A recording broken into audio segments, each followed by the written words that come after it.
Olá pessoal, aqui é o Valmir Nascimento e hoje eu vou falar sobre um assunto muito importante que diz respeito à participação dos cristãos no processo eleitoral. Uma decisão recente coloca em risco essa participação, suscitando o chamado abuso do poder religioso. Isso aconteceu em razão de uma decisão, obviamente que é um voto separado, um voto individual do ministro Edson Fachin, que ressuscita esse debate. Fique conosco e vamos tratar desse assunto aqui nesse vídeo.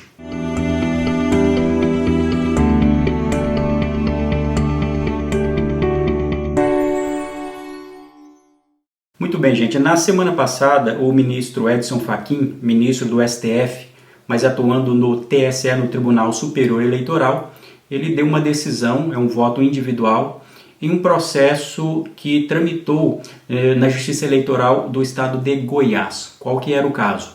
Em 2017, a Justiça Eleitoral do estado de Goiás cassou o registro de candidatura e também um mandato eleitoral de uma candidata que supostamente teria cometido o abuso do poder religioso. Foi a decisão do juízo do primeiro grau e também foi um entendimento do Tribunal Regional Eleitoral de Goiás, isso em 2017. Vale dizer que o próprio TSE, em um voto do ministro Henrique Neves, já havia decidido que não existe na legislação eleitoral esse chamado abuso do poder religioso, nem na Constituição Federal e nem mesmo na legislação eleitoral. Pois bem, o fato é que a candidata ela entrou com recurso, conseguiu o efeito suspensivo e esse processo chegou ao TSE. E agora, iniciando o julgamento, o ministro Edson Fachin ele deu um voto que tem um ponto positivo e um ponto negativo. O que se tratava naquela ocasião? A candidata ela perdeu o seu cargo, por quê? Porque ela teria feito propaganda religiosa e recebido o apoio de pastores durante a sua candidatura, mais especialmente por ter participado de um culto de reunião com pastores evangélicos. Por isso ela teve o seu registro cassado. Interessante que no voto do ministro Edson Fachin, ele não reconhece essa tese da perda do mandato, porque no entendimento dele não configurou a potencialidade ou as circunstâncias em que o processo assim caminhou e comprovou, não havia circunstâncias potenciais que poderiam culminar na perda do mandato dessa candidata que se sagrou vencedora nessa eleição. Por outro lado, apesar de não reconhecer o chamado abuso do poder religioso nesse caso específico, observe que nesse voto o ministro ele diz da seguinte maneira no final da sua decisão. Ele diz assim: em razão do exposto, entendo que, ainda que confirmada a tese relativa à viabilidade do abuso de poder de autoridade religiosa como ilícito eleitoral autônomo, as circunstâncias do caso enfrentado não revelam gravidade suficiente para embasar a anulação da votação. Significa dizer, portanto, que ele dá provimento ao recurso dessa candidata e retira, portanto, a condenação que havia sido estabelecido pelo TRE de Goiás. Por outro lado, ele prossegue no voto dizendo o seguinte: somo que o caráter inovador da compreensão ora expressada recomenda a sua não aplicação a feitos pretéritos, em homenagem ao princípio da proteção da confiança. Nesse norte, o esquema constitucional demanda que os órgãos de Estado se comportem como entes em que se pode confiar, em ordem a que os cidadãos possam tocar a vida num ambiente juridicamente previsível. Em face desses argumentos, eu venho propor ao tribunal que, a partir das eleições deste ano de 2020, seja assentada a viabilidade do exame jurídico do abuso de poder de autoridade religiosa no âmbito das ações de investigação judicial eleitoral. Ou seja, embora ele não tenha reconhecido no caso concreto por faltar potencialidades e as circunstâncias assim não indicavam, o ministro Edson Fachin ele propõe ao TSE que para a próxima eleição, a eleição desse ano, se reconheça esse chamado ilícito do abuso do poder de autoridade religiosa. Em primeiro lugar, como eu já havia dito, o próprio TSE, no ano de 2017, ele decidiu, em um voto que teve como um caso do estado de Rondônia, que não existe na legislação e muito menos na Constituição Federal esse denominado abuso do poder religioso em matéria eleitoral. O que existe na legislação é abuso do poder econômico, abuso do poder político e abuso dos meios de comunicação. São esses três tipos que a legislação eleitoral estabelece em relação aos tipos de abuso em matéria eleitoral. Esse é um tema interessante e foi objeto de um livro que publiquei no ano de 2018. Foi um dos primeiros livros, uma das primeiras obras a tratar especialmente sobre esse assunto, demonstrando como decidiu o TSE que não existe na legislação eleitoral esse tipo de ilicitude.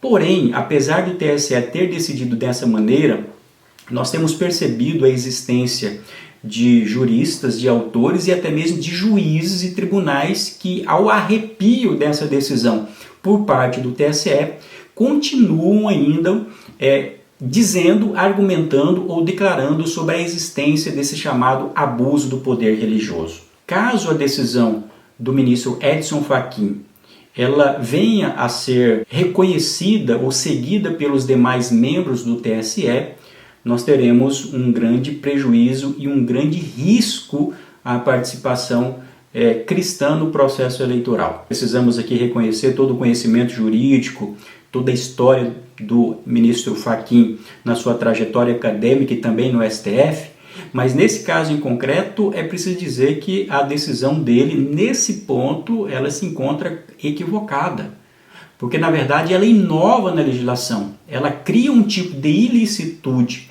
eleitoral, quando na verdade em nenhuma parte da legislação estabelece esse tipo de punição específica às igrejas e mais especialmente aos pastores. Como acabei de dizer, a legislação só reconhece três tipos de abusos, que são o abuso do poder econômico, político e dos meios de comunicação. Esse chamado abuso de autoridade eleitoral não tem respaldo na legislação eleitoral. Aliás, quando a legislação fala em abuso de autoridade, ela está se referindo à autoridade que ocupa um cargo público, nunca uma pessoa da sociedade civil no exercício da sua atividade. Obviamente que existem algumas vedações em relação à participação, mais especialmente da igreja no processo eleitoral, como a vedação de propaganda dentro do templo e também a doação de recursos por parte de igrejas para os candidatos. Isso a legislação veda. Mas observe, o que está sendo punido aqui é a influência por parte de líderes religiosos, mais especialmente de pastores, no processo eleitoral. E aqui é importante dizer a diferença das consequências. Caso se constate uma propaganda irregular dentro de uma igreja, a consequência para essa propaganda irregular é uma multa. Agora, o reconhecimento do chamado abuso de poder acarreta, na verdade, a perda do mandato. Ou seja, nós temos uma consequência que é uma consequência gravíssima. E como eu tenho apontado em outras oportunidades, esse tipo de entendimento acerca desse abuso, essa criação desse abuso do poder religioso, ele parte de um entendimento equivocado sobre a participação pública dos cristãos, e mais especialmente a participação dos cristãos na política. Como se todo cristão, todo religioso, ele servisse como uma massa de manobra por parte dos seus líderes religiosos. E por isso deveria o Estado estabelecer limites e coibir esse tipo de influência por parte dos líderes eclesiásticos. Ora, nós precisamos entender que uma pessoa, que um cidadão, ele tem a autonomia, ele tem a liberdade. E quando ele constata que o líder religioso está abusando, está utilizando de maneira indevida aquele púlpito, aquele ambiente religioso, cabe a ele tomar essa decisão em relação a não aceitar aquele discurso e mudar, portanto, de igreja. E se ficar configurado que houve uma propaganda irregular, nesse caso, portanto, que puna na medida em que a legislação assim estabeleça. O que não se pode é estabelecer um tipo de penalidade específica a um setor da sociedade. Por que ninguém fala sobre abuso do poder ideológico? Por que ninguém fala sobre o abuso do poder ambientalista, abuso do poder sindicalista? Por que se traz a questão somente o abuso do poder religioso? Será que os religiosos eles são menos cidadãos do que as outras esferas da sociedade?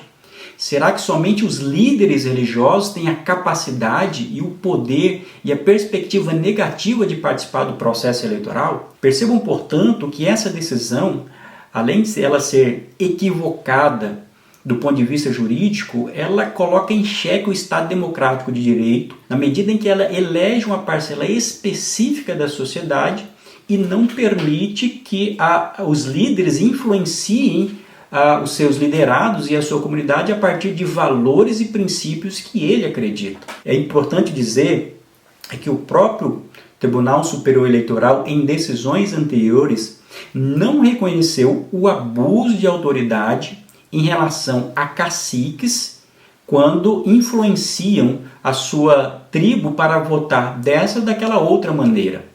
Porque se entende que faz parte daquela comunidade aquela forma de agir. E mais do que isso, como já mencionei, porque a ideia de autoridade na legislação eleitoral é a autoridade que ocupa um cargo público. Porque, portanto, nós teríamos um tratamento especial e negativo em relação a líderes religiosos fazendo esse tipo de punição. O que seria esse abuso do poder religioso?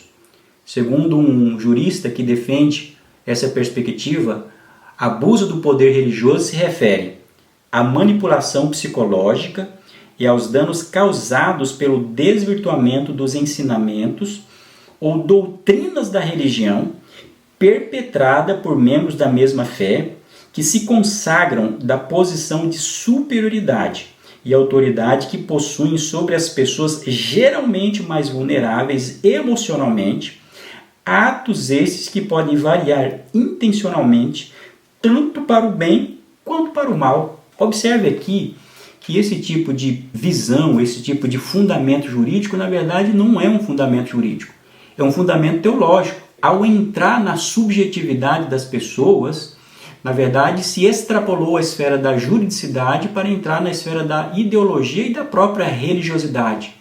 E isso afeta diretamente a liberdade de consciência das pessoas. Desde quando o Poder Judiciário ele tem a capacidade de aferir a subjetividade das pessoas se elas estão sendo influenciadas indevidamente ou não. E mais, volto a repetir, cabe ao indivíduo, cabe ao fiel, diante das circunstâncias, ao perceber que seu líder religioso está extrapolando os limites da atuação teológica, à luz da sua tradição teológica, à luz das suas convicções bíblicas, cabe a ele identificar isso e estabelecer um limite para essa atuação. Por quê? Porque se vai se estabelecer esse tipo de manipulação psicológica, então nós precisaríamos estabelecer para a justiça eleitoral, portanto, psicólogos e psiquiatras para avaliar a intervenção e a influência indevida em todo o eleitorado.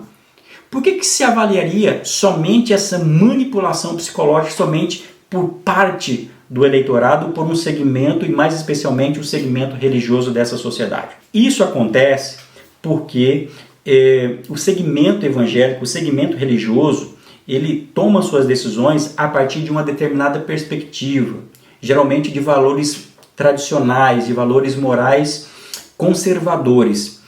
E isso é mais fácil de identificar. Mas isso não significa dizer que outros setores da sociedade não sejam influenciados da mesma maneira. Quando nós temos um líder sindical que utiliza uma oratória, uma capacidade de argumentação com relação ao seu grupo, ele está utilizando o seu poder de convencimento. O mesmo acontece em relação a perspectivas filosóficas, a perspectivas de ideologia, a grupos ambientalistas, a grupos que defendem o direito dos homossexuais, ou seja, isso faz parte do jogo político e do jogo democrático.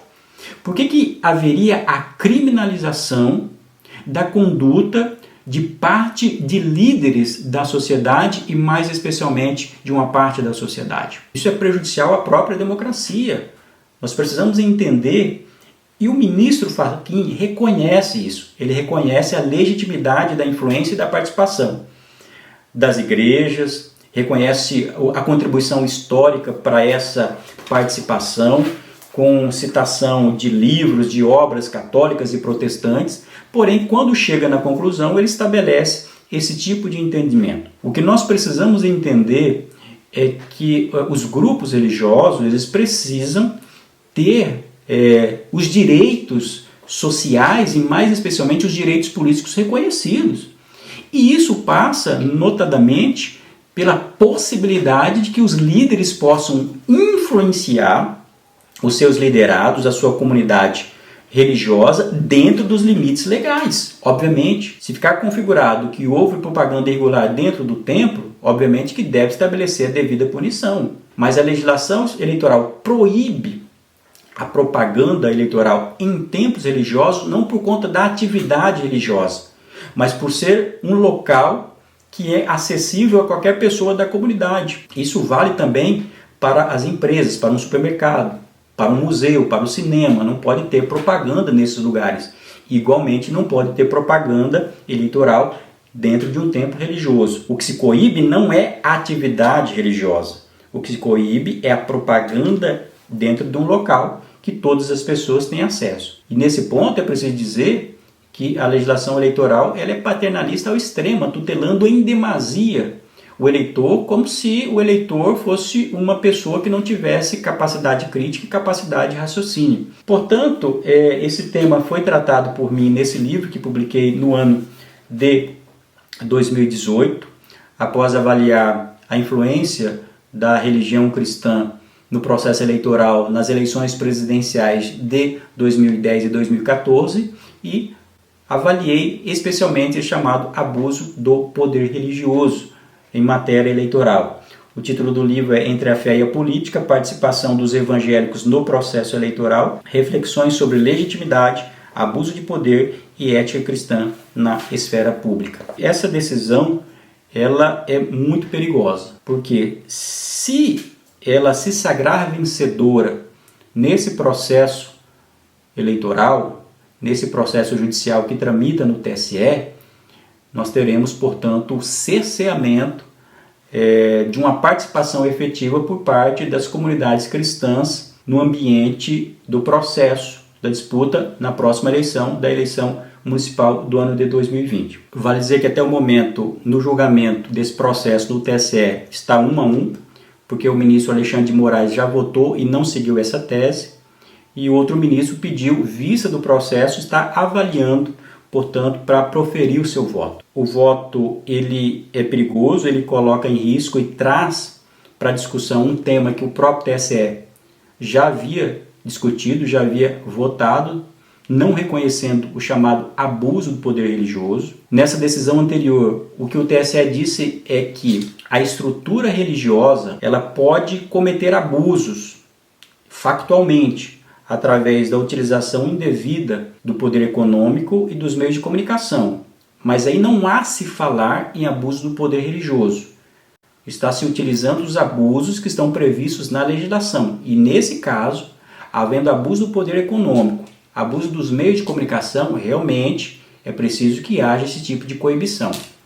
Agora, criar um novo tipo de abuso na legislação eleitoral, e mais especialmente a uma parcela da sociedade, leia-se os religiosos, isso é uma forma de discriminação que atenta diretamente contra os princípios de liberdade, de igualdade que a nossa Constituição tutela.